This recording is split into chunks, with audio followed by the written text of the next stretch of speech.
go. I got to go do my radio show right now. Bye bye. Hey, Am I out of the caught you still Still chatting with Parda, huh? huh? You caught me still chatting with Parker. Have we started? We are live. We're live. Oh my goodness. Yes. Sorry, I'm saying goodbye to my daughter. It's Jesse Blaze Snyder, Parker's daddy, here today with Michael Zinn on the live stream of consciousness. How's it going, Mr. Michael Zinn? I'm doing great.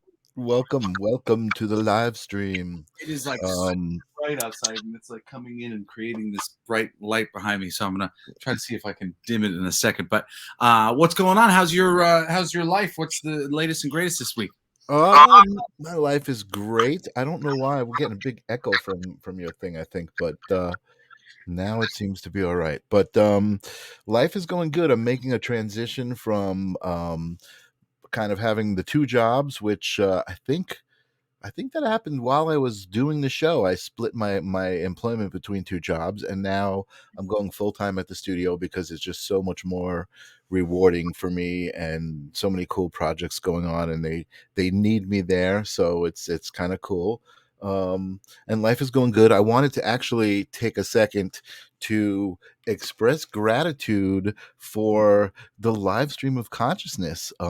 It's actually pretty cool. I've been going through the shows and kind of trying to edit some promos together, and we have had some pretty cool moments and amazing guests. I would love for you to talk to Cody. I know we kind of put his episode on the shelf, but his episode was phenomenal. I'll find out tonight, but I think yes, we'll probably put it back into rotation. That would be great. Because I could make some really amazing clips from that, and actually I could probably make some clips that he would approve anyway.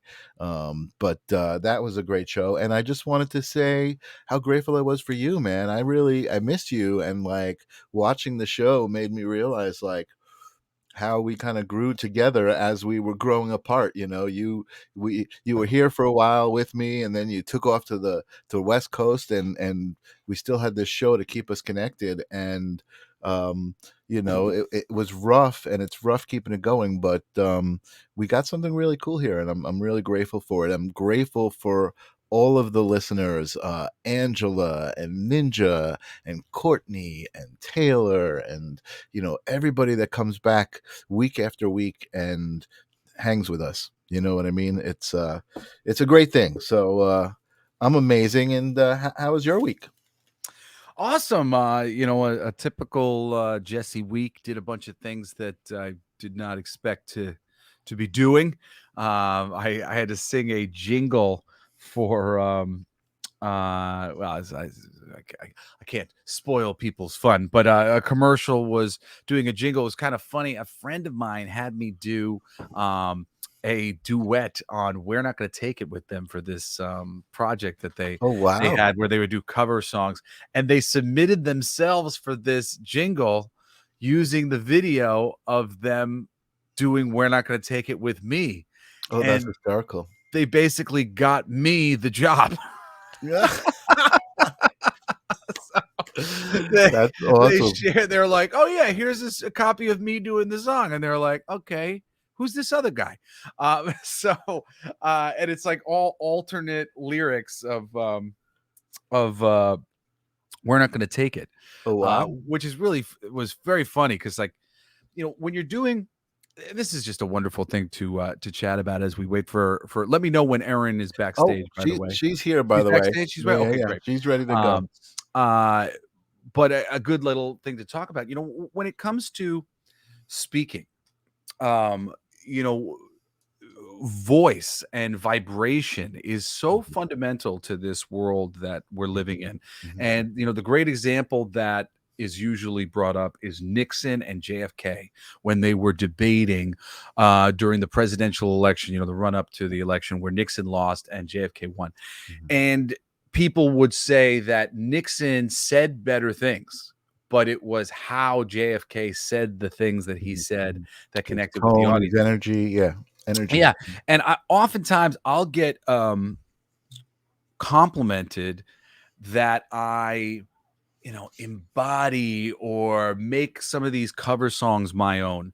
And to be perfectly honest, that is not what I'm doing at all, even though it Right. might seem that way from the outside. What I'm Right. actually doing is trying my best to get onto the level of what they meant and what they felt when they did the song in the first place. Right. Right. Because to connect with the resonance of what you mean, the vibration, I could say, I hate you, man, but it meant I love you.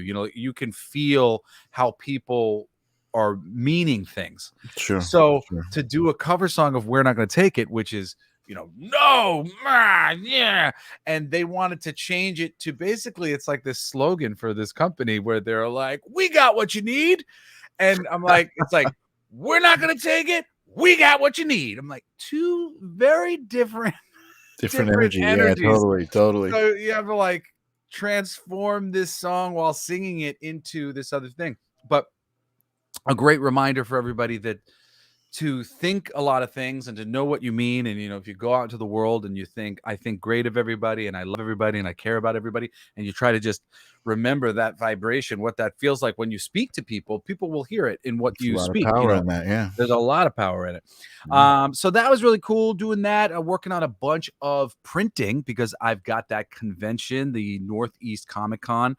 And it's like a collectibles When is that? extravaganza. It's the 7th, 8th, and 9th, or no, sorry, is it 8th, 9th, and 10th in April. April. Cool. And I'll be posting about it, and I'll share like all the details maybe Sweet. next week when I have them. But I'm doing 2 limited runs of prints for Blacklight District comic and my King of Awesome. Kings comic, which has actually never before was the print run of the book, and Awesome. we're doing 50 copies each.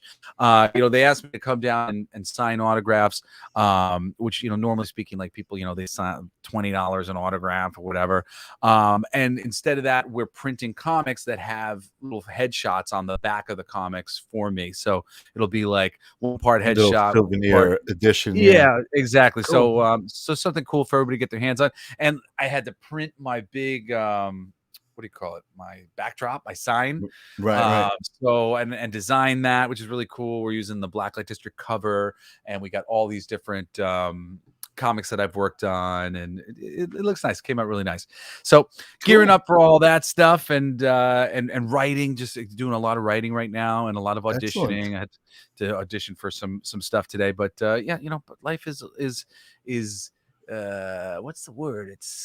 It sounds like it sounds abundant. It sounds abundant. Yes, there's a lot of opportunities, a lot of things. I feel relaxed, and it's my brother's birthday. He just got back into town. I'm going to meet up with him later. And I just bought him some presents. Nice. So I'm happy. I'm having Don't forget a nice to ask him if Thursday. we could put his episode back up. Well, the other brother, that's Cody. Shane is born on leap year. Oh, so technically speaking, he's only like 6 or 7. Right. And Cody, though, he's born in the beginning of December. Okay. But I'm gonna see Cody later. All the siblings are going out to an arcade to play some games. Anyway, yeah, man, life is really good. I'm really excited. I had a sort of a short list of people who I have been wanting to get on the show that I recently put together of like, oh yeah, that's right, this person and this person and this person, just like some spiritual friends of mine. And one of the people at the top of the list is one of my best friends, Eiran Swart. And I met Eiran through one of my best friends who's a co-writer, producer of my album Come With Me If You Want to Live, that came out last year, Michael Naranjo. Eiran's originally from South Africa. When she was out here, they kept saying, oh, I got to connect you with my other friend. And Eiran is really spiritual and wise, and she's worked all over the music industry. She also has a lot of practical spiritual experience and healing experience. She's a massage therapist, and I know she has a specific way she likes to describe herself on that front. But she really is a very well-rounded person, and an athlete, and somebody who's a real idealist and holds great positive energy, positive vibes. And I'm so Awesome. excited to have her on the show. And without further ado, I guess if we don't have anything that's standing in the way, I'd love to bring her on and talk about her journey. Boom. There she is. What's up? Hello, my sweet girl. How are you doing? Great. So good to connect again. Yes, Nice it's to been a meet you. while. It Nice was to meet it was you wonderful to also. see you the other day. Yeah, it was great. That was an amazing show, by the way. Yeah, thank you so much. I'm sorry I didn't get to say goodbye to you guys. Erin came down with her friend Matthew, who is another person I want to have on the show, and we're going to get Matt on in the next couple of Cool. weeks. But thank you for coming. Thank you for joining us on the show today. We do these interviews pretty standard. You know, there's really only 2 questions that we ask, and then we'll ask follow-up questions based on the answers. But the first question is always the same for everybody, even though we always get different answers, and that's, what is consciousness to you? Okay, so consciousness to me is creation, co-creating and expressing itself through different vibrational frequencies and experiences. So Ooh, it's can you like, yeah. So basically, let's just say there's this huge energy ball, and within it are these photons of light. Every photon of light is everything that exists in this universe. So the mineral kingdom has a consciousness of X. The plant kingdom has a consciousness of Y. The animal kingdom has a consciousness of Z. And then we have the human consciousness. And within the human consciousness, there's different states and levels of consciousness. So my work that I do is metaphysical, is helping people work through the primal states of consciousness, which is your root chakra, your sacral chakra, and your solar. And then when we're enlightened, we go through the gateway, which is the heart chakra, into the high levels of the throat, which is, authentic communication, through the pineal, which is connecting to the introspective universe in itself. And then we receive all the information from the crown chakra. So it's kind of the barometer of everything else that's going on. So our intuitive abilities are true intuition and authentic when we excavate the true self by connecting through the gateway, which is the heart. Wow, we've said a couple times on the show about perspective sort of being like this shell game, like a Russian nesting doll, where there was this initial perspective, and then the consciousness gets perspective on itself, and then it gets perspective on itself having perspective on itself, then it has perspective on itself having perspective on itself having perspective on itself, and that is consciousness. It's just this layered, this tiered system. It's a spectrum of an ability to perceive your reality, essentially. And also, one's reality is based on, going into the soul's journey. So wherever the soul is, you could have a soul that's sitting in poverty consciousness. You can have a soul sitting in prosperity consciousness. You can have a soul that has come out of a discrimination consciousness of slavery. You can have a soul that's come out of an elite consciousness. So depending on the experiences and the cellular memory that sometimes can go 7 generations back, that the soul would have brought with for the lessons to learn on this playground. My favorite is Shakespeare's "The World is a Stage." Once the curtains open, the act is out. So we all play these roles, and we all interact with different states of consciousness in order for us to teach and learn. Yeah. So I think the perspective of consciousness depends on the eye of the beholder. So what my question would be, because that was a very definitive answer. We don't usually get that long of an expression. And my question was, you described consciousness as having different levels. The mineral kingdom having a certain consciousness, the animal kingdom having a certain consciousness. What would you say is the relationship between those consciousnesses?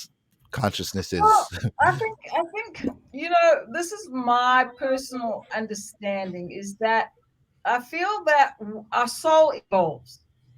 So who's to say that my first experience as consciousness was being a rock? I don't Mhm. know. Okay. No, I understand that, and that's what I was that's kind of what I was asking. Yeah. Yeah, then I evolved to the next level when I was Mhm. now a plant. And then I evolved to a butterfly. And Mhm. then I evolved to a lion. And then Mhm. I evolved to a human being with Mhm. free will and the ability to assess and perceive my surroundings and interact and co-create with the creator, which I Mhm. believe we're a divine spark of that creator. Therefore, we have the ability to create, and we were created to create. However, I feel also we're on this earth journey in order for us to clear and heal and become one eventually with the creator, and then create other universes and other planets. So it's exponential in the fact that it just is continuing and continuing to grow and expand. Mhm. So it's just the level that you are at. And I think for me in my work, your biology is your biography is your biology. So the Mhm. story of what's going on in your life is very much what's happening in the here and now, but also your history. When I work on people, oftentimes I pick up a story within the body of what's going on. They could have an issue with the mother from childhood that Mhm. there was no nurturing, Mhm. or there could be uh, like for me in my life, my first experience of life was fear, loss, and abandonment because my mother had passed. And Mhm. I brought the story up to a point where I created an accident, which was in my pancreas, to leave, to be with my mother. So Mhm. the pancreas organ is the sweetness of life. Every organ has something, like your liver's resentment, bitterness, anger.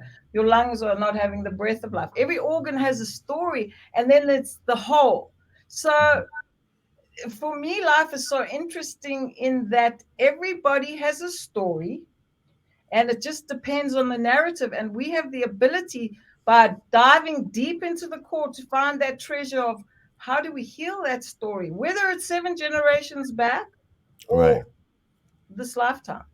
Right. Right. That's interesting. Yeah. When and I'll let you chime in a second, Michael, but talking about that story, it comes up a lot with me and my family. We're all working with Mother Ayahuasca, Yes, and it's amazing. you know the there's reframing and changing your perspective on your story, but a lot of times what tends to kind of come down is literally like you'll be connected by the spirits to a moment in time Uh-huh. where they'll tell you to basically think something different, pretend that didn't happen, Mhm, give yourself permission to forget about this story, mhm, mhm. And walk reframe away it to from something this. you would want. Mhm. Yeah, like Yeah. for me, I was hit by a car, and this sounds so like esoteric, ridiculous, wishy-washy that like I'm gonna go, I wasn't hit by a car, and that's somehow going to affect me, but Of it course. does, Yeah. because the I got hit by a car moment that formed my mind and what I thought about myself, and the idea, the notion that I have injuries, and that I've been, oh, I got hit by the car and it hit me here and in this That. way. Those are all just details that are holding together a intellectual reality for myself of my Mhm. Mhm. injury and whatnot.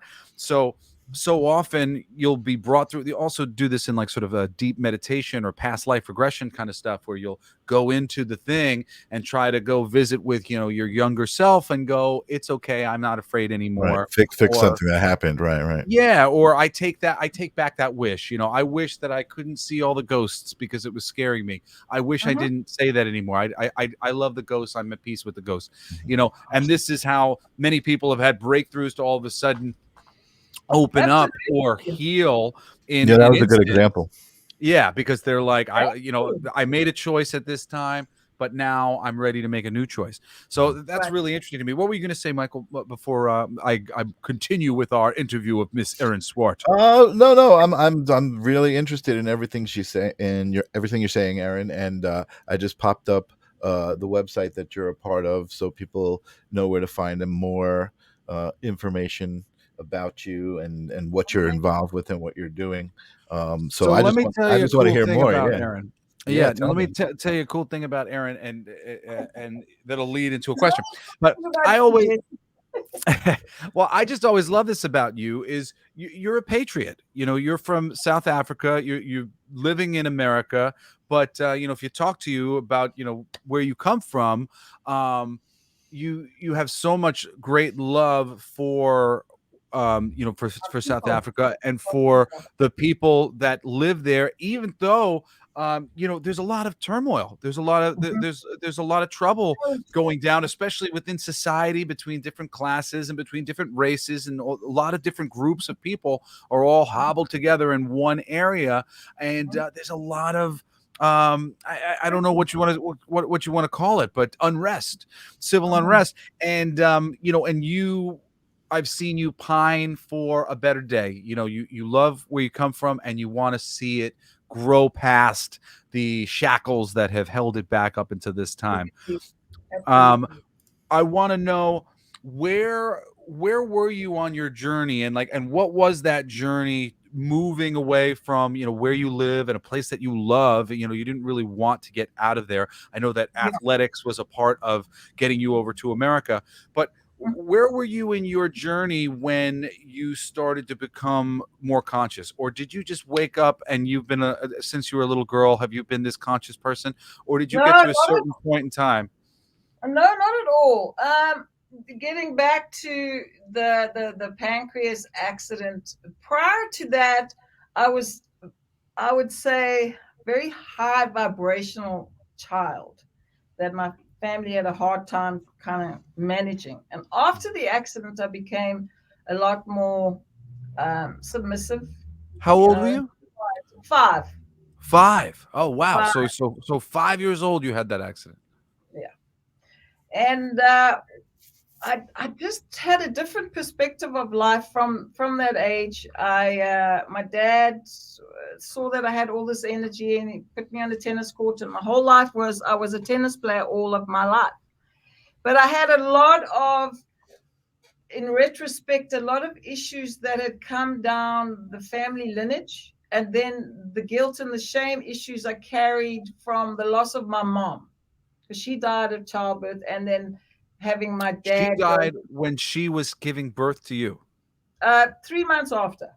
3 months after she gave birth to you, she But passed she away. knew, her and my dad knew 3 months Wow. into the The in Pregnancy. pregnancy. vitro that Oh. that she would lose the child or she would die.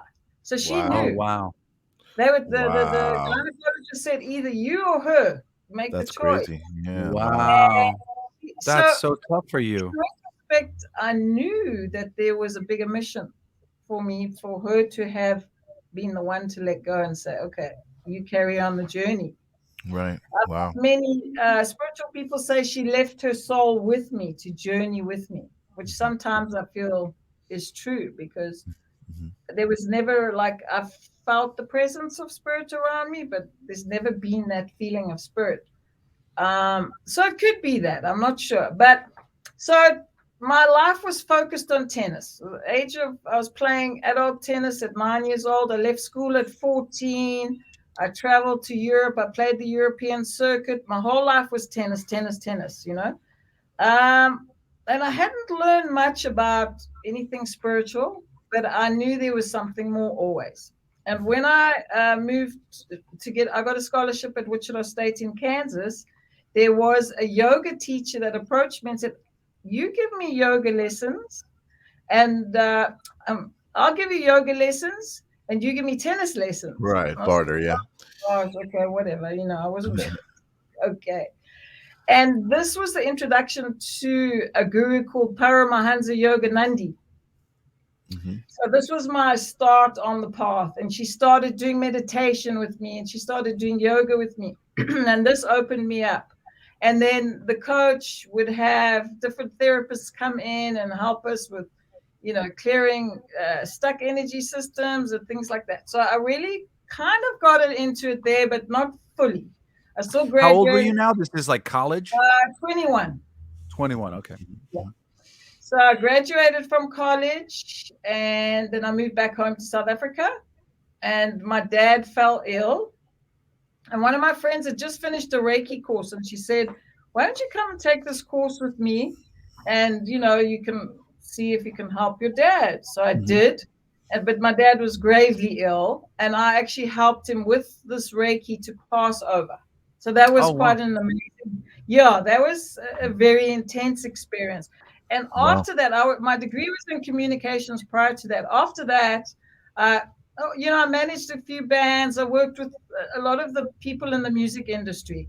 But after that experience, I decided to dive deep into the spiritual world and work more with energy. I started to really experience so many deep levels of energy healing. I took every course under the sun, and then I started healing. Now, I was doing quite a bit of work there, and my aunt had moved this side. And my aunt is the sister of my natural mother. But I hadn't spent much time with her, and she moved to California. So she was like, "Why don't you come and do some work here? This field is the best thing for you," and all the rest of it. So I came to California and I started working at a place called Creative Chakra, started doing a lot of chakra healing and work.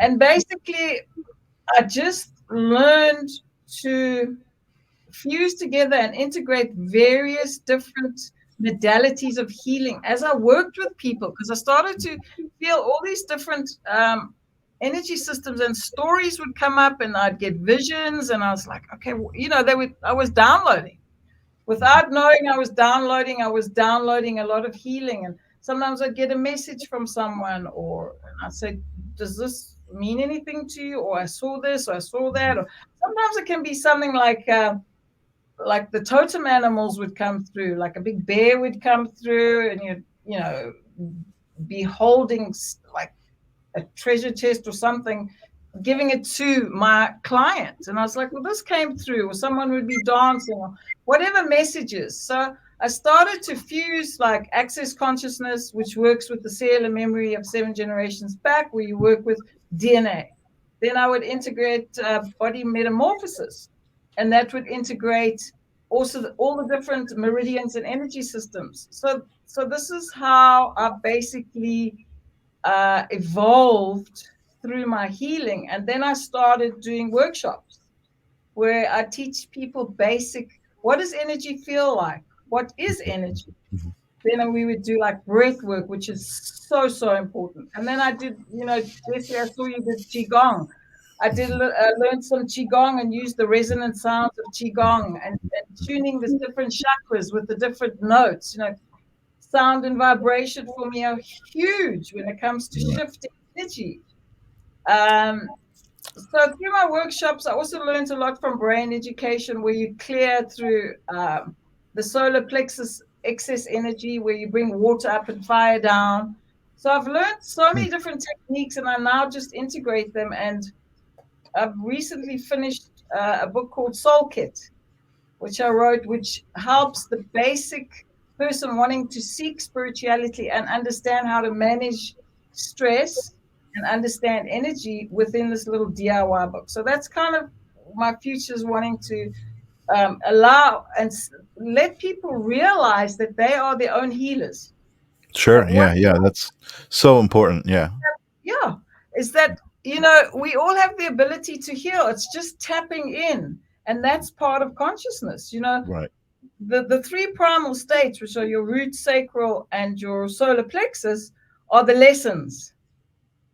You have to be brave to dive in and know and feel and go through the emotions. Sometimes people don't want to do that. I would say most times, times people don't want to do that. But like Jesse says, you can reframe that story and that picture. Like, let's say, for instance, you were 4 years old and you were swinging, fell off the swing, and you expect your mom to run out and hug you and pick you up.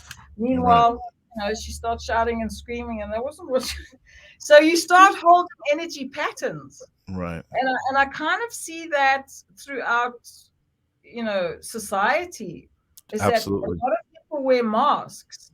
They Mhm. don't want people to see their true self because they Right. fear. And yet, as much as they're fearing having to reveal their true self, so is the other person. I mean, look Right. at our leaders in general.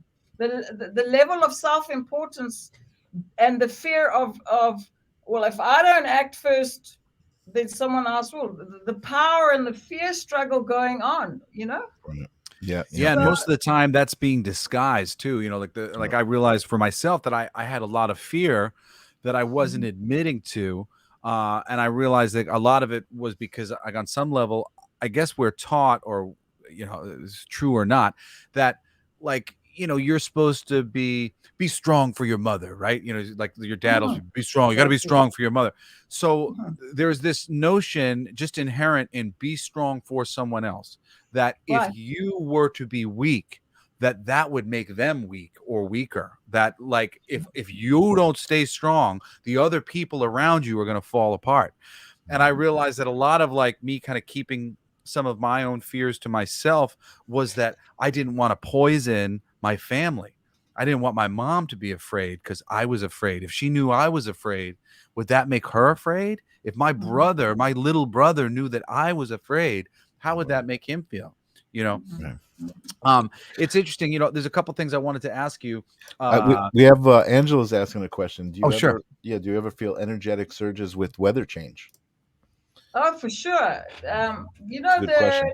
22nd of the second, 22 was a huge portal gateway opening. So the weather changes since then. I've noticed shifts and changes. I mean, in time, I'm sure you all see time is just flying, literally flying. So is weather shifting and changing going on, because the elements are all part of consciousness.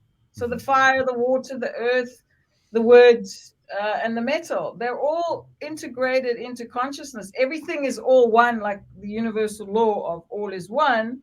So then weather comes into play with the different elements. So when there needs to be a shift in consciousness, which is happening right as we speak, we're moving from 3D into the 5D, which is, people are now more so waking up than they did logarithm wise 10 years ago.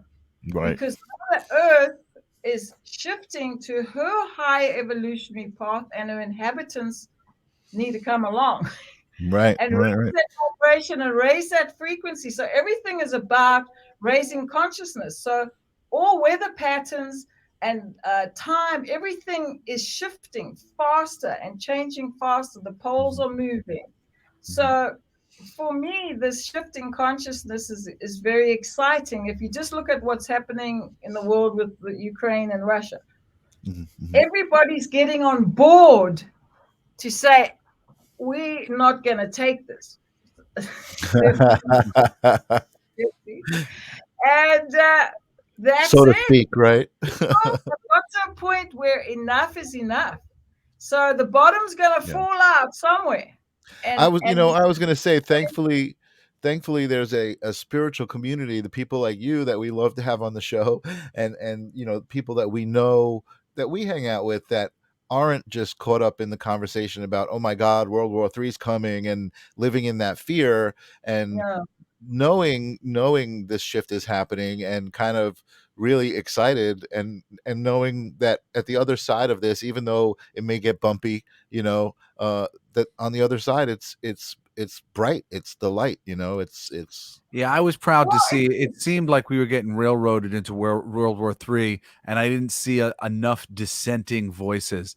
But then it just, like, took like a week, and then all of a sudden there was a lot of dissent, and I was like, thank God. Like, because it just seemed like the moment where they were like, all right, and put on your masks and deal with COVID-19. All right, put on your gun and deal with World War III. And, like, that we were all just going to walk right down that path, and nobody was going to say anything. I was like, oh, please don't. Yeah, being like little robots. But I think the shift in consciousness and the awakening is, at this point in time, is huge. However, everything that has happened through the decades and ages has all been lessons on a huge level of what we don't want and who we truly are. So what's mirrored to us, what is above is below, is mirrored to us to show us that this is not what we want. Now, there's always going to be, although less and less, the power hungry, sense of support, of importance, leaders, but less and less are they going to have the support because people are waking up to the truth of who they are. Before, everything was like sheep. They would follow where well put. the power of the media would push them. Yeah. Now people are waking up and going, hang on, let's be more discerning. What's going on out there? And discernment in today's age is imperative to us shifting and changing, is being true to ourselves. And once we excavate that authenticity within ourselves, we then will have that logarithm shift around us. And the more these incidents happen, the more people stand in their power and say, we're not going to take it. So great. Love it. It's happening. So my way of shifting, and we're shifting. A lot of people, are still living in the zone where there's a lot of fear of what might be if they have not opened themselves up to the truth of what is. Right. Because it's a divine plan that we're here to learn and teach. So we're ascending in the consciousness level. Everything is ascending, not descending. There might be like little pitfalls going on out there, but at the end of the day, the whole is coming together. So for me, it's very exciting. I always thought to myself, what am I doing on this planet at some stage? And I was like, okay, I know why now. Because this is such an imperative, exciting time for us to shift and move forward in increments of understanding. It's like the consciousness itself. Like, did you watch the movie Lucy? Is that the one, the intelligent Scarlett Johansson? Yes. Yeah. Do you remember what? I think so, but it was a while ago now. Okay, so for me, at the end, the French detective said to her, after she had accelerated her potential to its fullest, she was no longer there, right? Because she was pure vibration. He asked her, well, where are you? Because he heard her voice, and she said, everywhere. That's consciousness. Totally. Yeah, totally. Everywhere. That's the goal, is to be everywhere and at one place at one time, for that time to make that difference. But consciousness is everywhere. And the key is, once we work through the primal states of consciousness and we go through that gateway, which is the heart, and we enter into enlightenment, that's the goal. Right. But Earth is still going through, as each individual is going through the shifts and changes, depending on their soul contract and their soul urge and what they're here to learn and teach. Sure. We still have to move through the three primal states of consciousness, because they are states. And they're densities. I mean, we're in 3D and we're going to the third chakra, which is the solar power chakra. Some people are stuck in certain chakras. They can't move out of there, but they will, if they tune in enough, and the shift in the algorithms of everybody else shifts and changes, kind of like the monkey theory, where a monkey peels a banana on this side, and in the northern pole that peels a banana, because of that network of energy that connects. Oh, you're talking about the 100th monkey theory, that when they were washing their fruit, and that it traveled across the island without ever being taught to the other monkeys, that it now exists in the ancestral field. So that's interesting, because that brings me to a question that I want to ask, which is just getting deeper into what you're talking about here.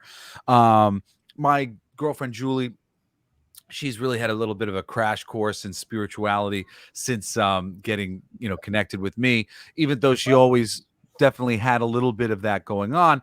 And Yeah. some of their alternative views and thoughts on some of these things are very close to the reality. I remember talking about reincarnation, and that was something that Julie struggled with a little bit, like as an idea for a while. And I was talking to her and her mother, and they were saying something to the effect of, well, I just believe that, energy doesn't die, and that, sometimes people are basically picking up energy that exists within the consciousness. And Yes. I said, absolutely. I'm like, we are literally all one being. So to say that you have a past life, you might also say, this is the past life that matters to the life that I'm living right now. And we literally could, you could say we're all William Shakespeare, we're all Leonardo da Vinci, we are all of the most classic souls, because we're all just one soul. And it only matters your previous life if you're dealing with the ramifications of the energy exchanges or whatever that went on in that life. Now, if you're dealing with that energy now, then that becomes a thing. So you're talking about, the DNA, the inheriting of the journey, and the sort of the lessons, and what were you saying, the seven just Generally, ancestry, or generation. so can you explain to that the generational kind of karma and that is associated with people? Okay, so I learned about that when I took the course Access Consciousness, because you're accessing higher consciousness within different dimensional states. Okay, so generally, a soul comes down 7 generations to clear the 7 generations before. Let's say, for instance, inherently in one soul group, there was abuse, there was guilt, there was shame, there was addiction. I mean, if you look at society, I'd say 80% is dysfunctional. There's a lot of groups you're describing there. Yeah. So let's just say, okay, on the mom side, the dad side, whatever that DNA cellular memory, because those soul groups all get together and they decide we're choosing to learn X, Y, and Z. What? Yep. And the 7th one comes down and says they have the hardest testimony because they're coming to clear the 7 generational baggage from before. So they will have experiences. Like many cultures go through this. Let's say, for instance, a particular culture, like think of the Japanese culture. They're very calm, they're very precise, but they don't really get deep and emotionally express themselves and start coming out with kumbaya or anything like that, right? They're very closed off. So what's happening, or what will happen, is certain souls within those cultures will come down and they'll be considered rebels because they're breaking the mold. They're clearing that abuse, they're clearing that addiction, they're clearing whatever it is that, well, we can't, communication, speaking the truth, expressing your emotions, expressing right. and emotion is energy in motion. It's the most imperative aspect of being a human being that we have to deal with. How many people can't express emotion?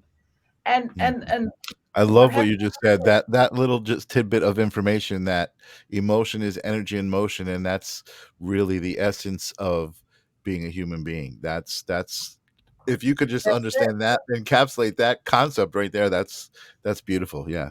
and when Sorry, you dive, I didn't mean to interrupt. no, but it's so true. When you dive deep into the core of that, Mm-hmm. then that's where the treasure unfolds, because you're going into what actually really matters. What makes us a difference between a robot and a human? Emotion. The ability to communicate. It doesn't matter whether you're angry, whether you're sad, whether you're crying, or whether you're happy, it doesn't matter. It's the ability to express yourself. You know, a lot of people might only be able to express themselves on paper, but they're expressing. Other people express through poetry, through music, through art, through comedy, through movie. So And, it's interesting. I want to go back to something earlier, and it's kind of like just it's a limitation that I feel that we have because you were talking about the shift from 3D to 5D. mhm, And I mean, I resonate with that completely. And also, your story in general, how you kind of took on all of these different modalities, you resonated with all of them, Reiki and all of the modalities. And I feel the same way. I started meeting a lot of interesting people who were psychic mediums and akashic records and people who were channelers who 10 years ago I would have said, yeah, that person's a little nutso, and I resonated with all of it, and I started to see how it was all the same thing. You know what I mean? It was essentially, it all carried the same message. It all came from the same place, but I do feel like even though I know this stuff and I resonate with it and I feel like, okay, there's more and I know there's more to know, I feel like I'm limited as a 3D being. You know what I mean? Until I become that five-dimensional being, I won't mhm, even know how to express those thoughts, you know what I mean? Or process those thoughts, mhm, mhm. you know? So So, once you ascend through those three primal states, you then move into the different dimensions. So mhm, mhm, once people learn the lessons and clear and get through, you're still a human. If you're on Earth, you're a human being with a testimony, whatever it is. mhm, Doesn't matter whatever it is, and accessing the consciousness to be able to integrate that of which you truly are is the goal, if there's a goal of mhm, anything. mhm, mhm, And we have to go through so many different lessons and challenges to get to that point. Like I meet a lot of people that I'll be working with. Oh, their brother, their sister, their mother, their father, their granny, or whatever it is. They don't want any more communication with them because, they abused them. They never showed them love. mhm, Because they're not conscious that there's lessons to be learned that within that generation the mother before didn't know, maybe came out of World War II or World War I, never knew how to show nurturing. So the lesson in her was to learn self-love, self-realization, and self-actualization. So the key for all souls when it comes to the pure enlightenment is self-love, and mhm, that self-love means love for all. mhm, mhm. Because if you Yeah, love can I? yourself, you cannot not love another. Right, But of if course. you're jealous or you're judging or you're abusive or whatever you are, it's because you're not at peace and have no self-love Mhm, and no mhm, self-esteem. And certain generations believe that children should be seen and not heard. And, mhm, mhm, it's all got to do with how the environment of that particular person played out.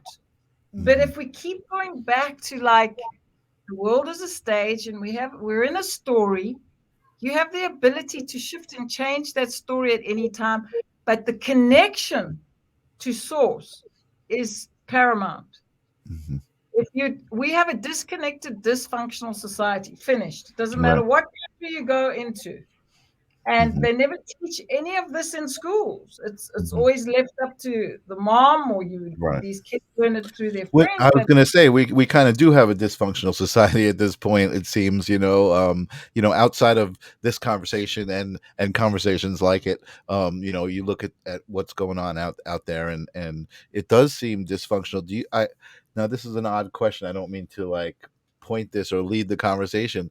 Do you feel like over the years and even centuries that there is an intentional um edge to this, almost like taking us away from understanding our spirituality and teaching us the opposite, like, you know what I'm saying? well, I get where you're going because I kind of key in there. So there are powers that be that are lurking, right? That would love for this game to continue.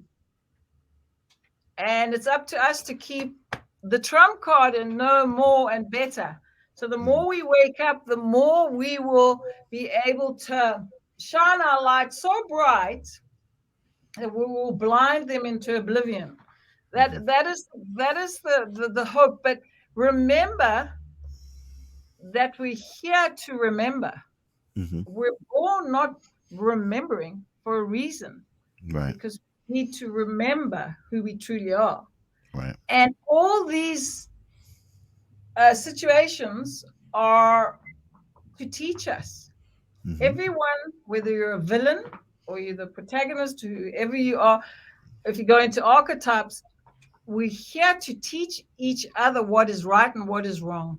So what we're seeing and what we've seen, I'm very much a person that has always thought, I've always been for justice, for freedom, and that's just always been in my nature. And I'm very much against control by fear. Tyranny, right? Yeah.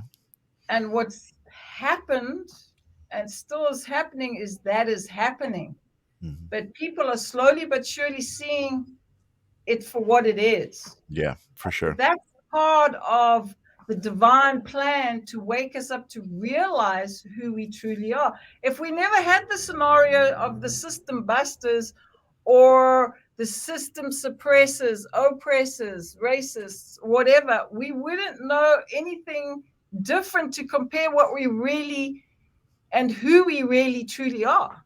So Right. this is a stage of things being played out. I mean, you have musicians. I feel Jesse's Blacklight District comic series is phenomenal in how he takes what's happening in the world and he brings it into reality and consciousness. It's out there. People resonate with that because that is what's going on.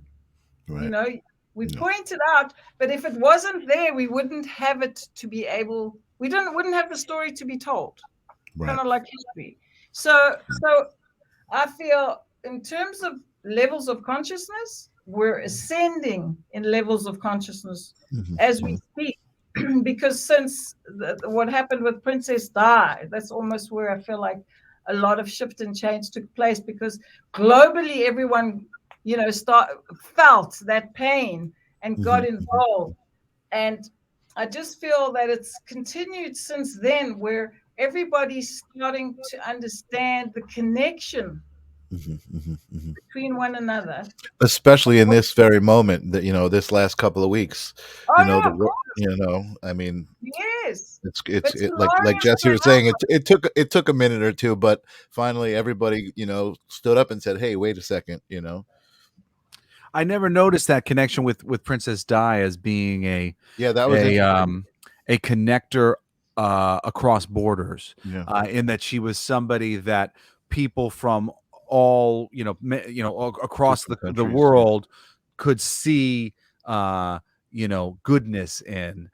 She was somebody who came off very well because she was very fundamentally a very sweet person. Genuine, and everybody could see and notice that about her, whether they were Russian or they were American or they were Hispanic.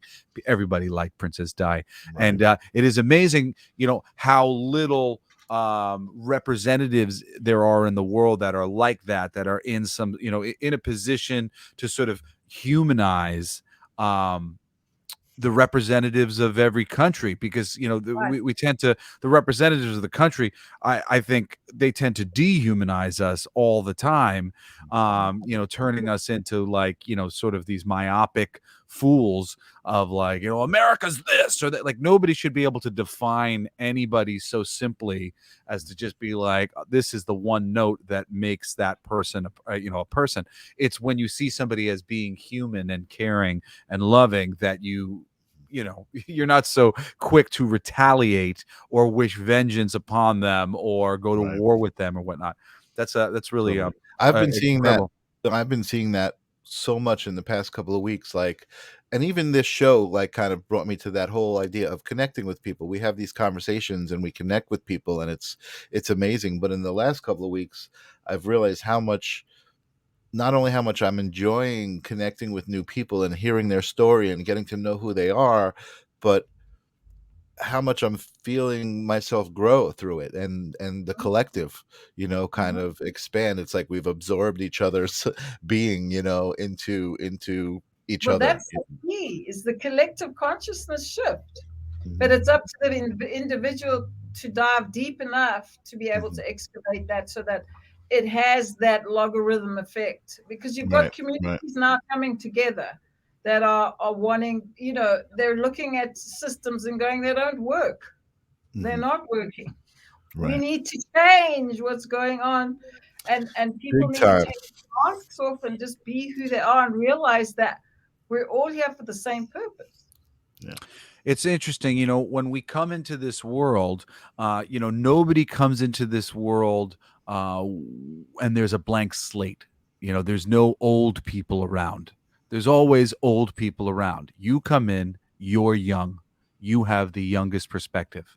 So every human being starts with sort of like I don't really know anything, I'm just learning perspectives. So there's a moment where people's perspectives change to such a degree, and I think we all tend to forget that other people are not where we are. Because We're it's old growing and we're constructs of changing. programming, isn't it? Yeah. You have the old constructs of programming, because that's what it is. Mhm. So until you delete the old programming, because that's a lot of what I've come into experience with the people that I work with, is they come into the world and they have this conditioning that this is how it is. They're Mhm. Mhm. programmed to believe this is how it is. Um, a lot of the souls that have come down over the last, say, 20 years have come down with a different perspective and shed light in that there's more than what is. I have Mhm. seen that. But generally the constructs, the old patterning that replays is what is necessary to delete and shift, because Mhm. what's playing out at, like you say, at the older level, that's an old construct. It Right. doesn't work in the new consciousness. So the Right. new consciousness needs to be bright enough within everybody to be able to shift that to the next level. It's almost like Mhm. going through revolutions, the Yeah. agricultural to the technical to the whatever, You know what? And it's funny because it's difficult once you kind of do achieve certain level of consciousness to Mhm. almost to understand. It's not it's Let me rephrase this. It's difficult, but it's also not, because now I can look at other people and say, okay, I understand that you've been raised this way, Yeah, but but I also know it's not difficult to think the things that I do and understand the idea of everything is an energy exchange, and how that plays out on my life and my existence and my experience. I control my experience through understanding the energy exchange. exactly. um Yes. Well, the energy exchange is what it's all about. yeah, oh, Whether it's absolutely. money, a monetary exchange should be looked at as an energy exchange, because that's Mhm, all it really is. mhm, It's the ability to be able to do X, Y, and Z with that energy exchange. mhm, But yeah. because we have been programmed to believe other than that, Mhm, we haven't been able to share the energy and the resources as we should. mhm, Well, mhm. that's such a thing. Like, like Totally. everybody at home, like you can go through life starting tomorrow, imagining that everything that you're doing is your imagining. The world that you're living in is just an imagined world. You can see it, and there's all this practical reality to it, but really it is about what you're consciously thinking about. It's the world that you are creating through your mind. So literally, driving the car, you're imagining driving a car. Granted, there's a thing there and you do the things that and you're connecting intellectually to the process, but it really is just this sort of dream that we're having. And the more we can kind of get on that level of recognizing that we're in this little dream state and we're learning and growing through all the things that happen, just getting back to that well, what I would say, the Princess Di thing. They say that traveling is the destruction of prejudice. The more we can travel around, the more we can knock down those walls. and Princess Di works as a means for us to knock down those walls without having to go anywhere. And that's important because, like, I was just at Knoxbury Farm the other day having a nice conversation with an older gentleman. He was there with his granddaughter and her boyfriend. Her boyfriend had never been to an amusement park in his entire life. He was 27 or 28, and this was the first time he was ever going on rides and having been to the fair. And there's a show that I enjoy watching just from the human perspective. There's a lot of reality shows that I enjoy watching to learn about human beings, and Hoarders is one that's really particularly interesting because you have all these people who are going very, very much internal, and so much of the people who are featured on the show, you could basically profile every person and say that there's somebody who feels powerless to change anything. And because they feel so powerless to change anything, they've just gone into their cave and they're dealing with their cave, and it's a very small bit. So, when you're dealing with people like that, their perspectives are really small, and and no insult to them. It is what it is, because of the nature of their reality. Some of these people are literally raised this way. I was raised in a hoarder's house, and we never left, and this was all I ate, and all I did all day was watch TV. And then all of a sudden at 21 or whatever, their mother dies of cancer, and they're off trying to live in the real world and getting this rude awakening of perspective of all these layers of things that they can understand or choose not to understand. But it really is that changing perspective. I think we all kind of forget. It's like being in the room where you're at a job. I think everybody's had this perspective, where you remember being the youngest person. I'm the youngest person in the room. And then at a certain point in time, you look around and you go, hey, wait a second. How old are you? How old are you? How old are you? Wait, I'm the oldest person in the room? This is so crazy. Like, it sneaks up on you. You're not like always comparing notes of like, how much have you learned about the history of war? Okay, what do you know about the indigenous people in America? Okay, what do you know about the financial system and fiat currency and gold and silver? Like, there is so much to know about so many different things, and it really, like, our perspectives are just constantly growing and changing. And to bring it back to what you said before, of people having a decent sort of ultimate reaction to this war, or the prospect of war. I'm finally seeing people not grab their pitchfork and run into battle, but kind of go, wait a second here, and let me be, I'm in a holding pattern before I jump into this thing. And what you were saying before about everybody was just kind of going, oh yeah, that's there. Okay, we're gonna go there. Okay, oh, there. Okay, there. Just listening and mindlessly doing what we're told to do. As we become this more conscious society, I am just in that consideration. I see so much power. I see so much power just in that. That's where the power is the realization. Once you self-realized, you're self-actualized, and then you can act from there on in enormous ways. But it's when you're living in your bubble, because that's the conditioning that you believe things should be. These are the constructs. Let's follow Comfort these. zone, yeah. But I really feel that there's a lot more information out there, that people are seeing that systems and certain situations that would have worked in the past are no longer working. So they're seeking new ways of living, whether it's going more holistic, or they're going to, do their own research when it comes to what their doctor says. Oh, you got this illness and you got 6 months or whatever. People are actually taking it upon themselves to be more self-realized. And I think that's the goal. Totally. Two good examples I could think of. Yeah. Two good examples I could think of, at least here, what I see is a lot of people have chickens now, right? And a lot of people homeschool. I mean, both of those are examples of themselves, because that is a way of taking charge and taking your power back from a system that in certain perspectives, people think it might work, but if it's a broken system, finished. I mean, You it know, sounds like those sound like innocuous things, but they are. That's what they're signs of to me. if they would have worked, we Yeah. wouldn't be having wars, and we wouldn't be having situations where people have to huddle and hide. Right. Why should they have to? Well, we're getting towards the end of another fabulous edition of our Oh, show. wow. I'm going to call for questions for Eiran, and before I ask like my final question and anything that Michael has for you, I want to make sure.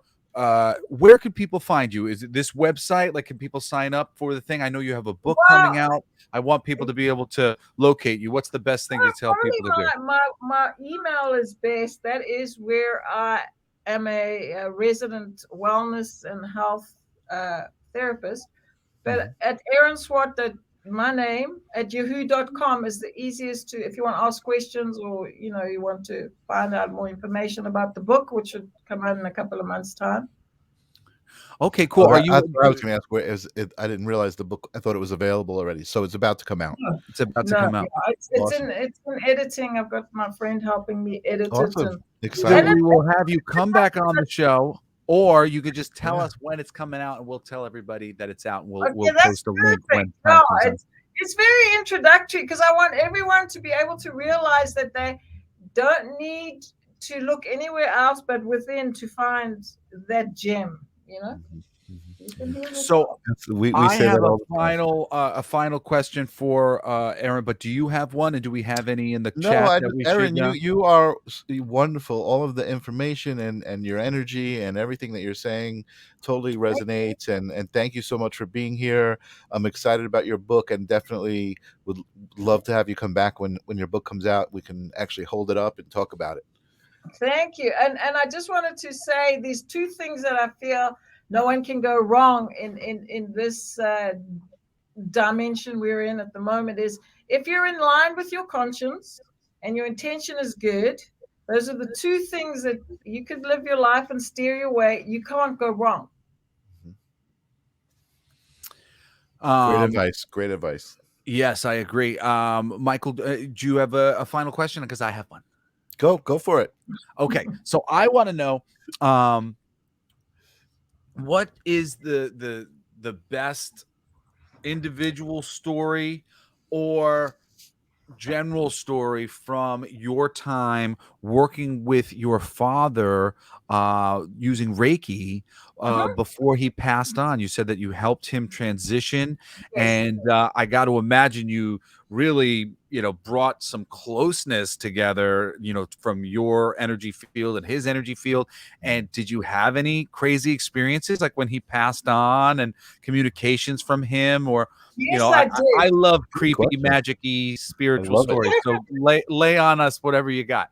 That's what, so anyway, I had done a couple of Reiki sessions on him, and the energy healing, and he was taken then. I knew it was his time to transition, because he had finished his mission, because I believe we all have our mission, and when it's finished, it's finished. And I could tell it, although it was heartbreaking, because he and I, we had a great bond. Anyway, so they moved him to a room on his own. So I went into the room, and he was not in his body. He was talking through. Have you heard of the death rattle? I've heard of that. Tell us what that is.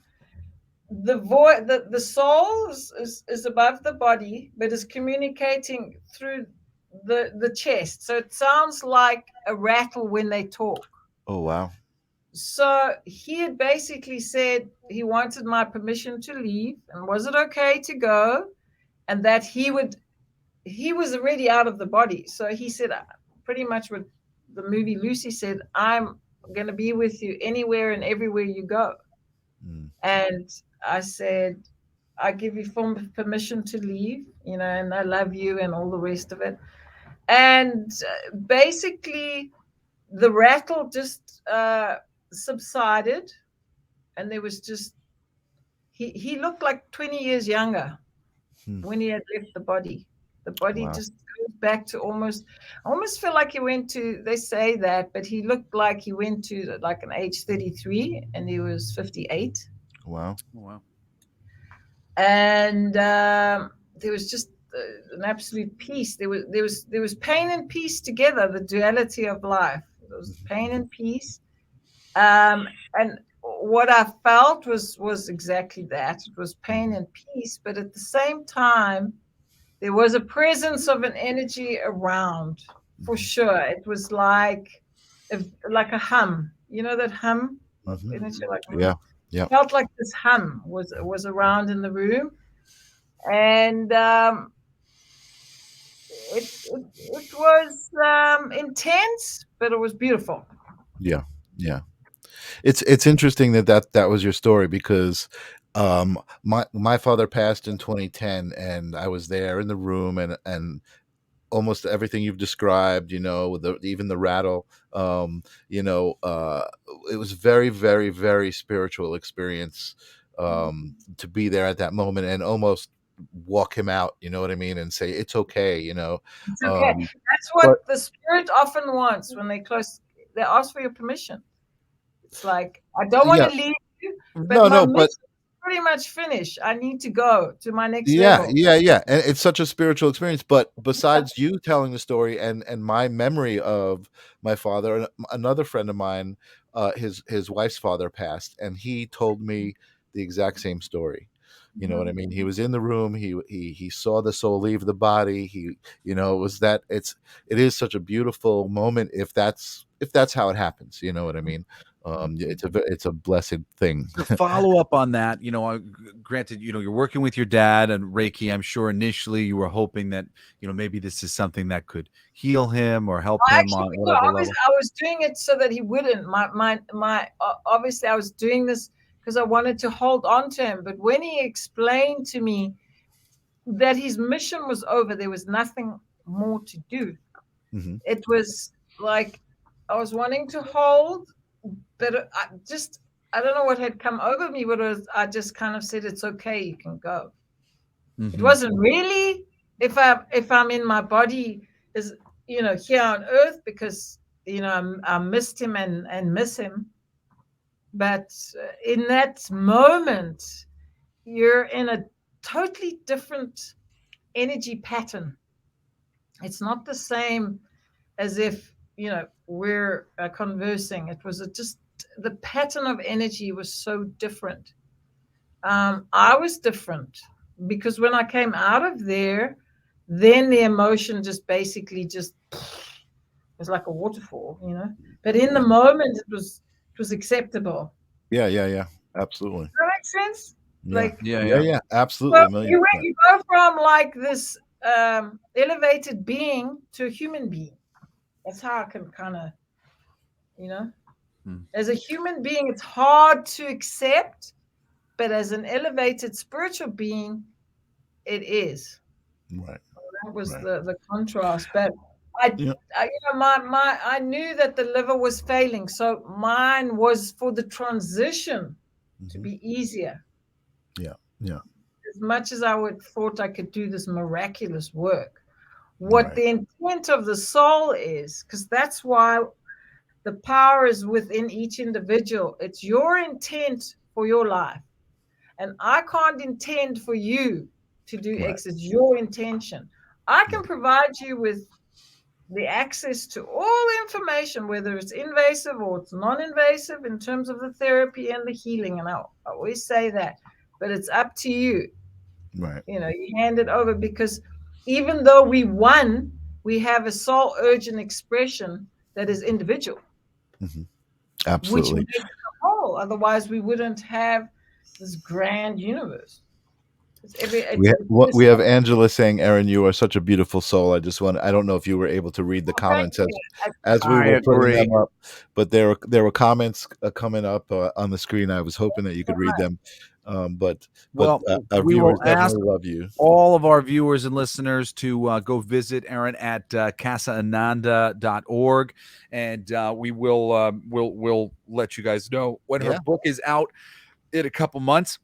Thank you so much, Aaron, for joining us. I've been wanting to You have you on the show guys, for a and while. lovely meeting you, Michael, and all the best at your comic fair. It's gonna go grand. I know Yes, this. thank you.